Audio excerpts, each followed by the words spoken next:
Hey guys, my name is Nkato and you're watching BlazeTechnica.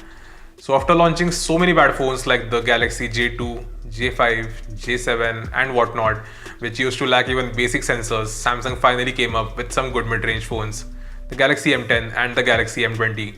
So in this video, let's take a look at the Samsung Galaxy M20. So without wasting any more time, let's get started.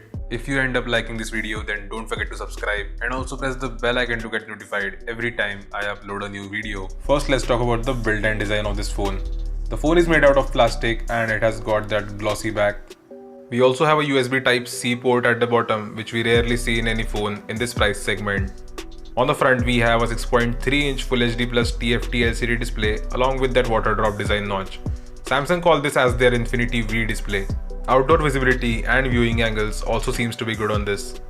Talking about the hardware, this Galaxy M20 is powered by exynos 7904 processor, which is coupled with Mali G71MP2 GPU. This phone comes in two storage and RAM variants. The first one comes with 3GB of RAM and 32GB of internal storage and it sells for 11,000 rupees.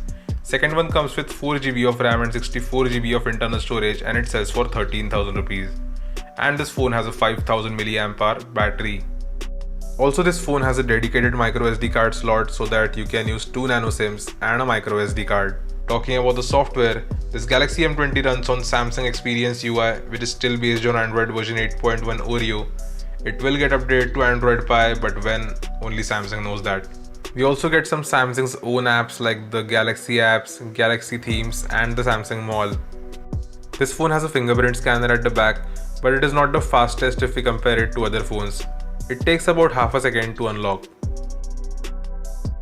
On the back, we have a dual camera setup, a 13 megapixel primary camera with an aperture of f1.9 and a 5 megapixel wide angle camera with an aperture of f2.2. The front facing camera is 8 megapixel with an aperture of f2.0. The rear camera can shoot videos only up to Full HD, so no 4K. We also get some modes like the Live Focus, Beauty, Pro and Panorama in the camera app. Also, we can switch between the regular mode and a wide angle mode. I took some pictures with this phone and here are some of the camera samples from the Samsung Galaxy M20.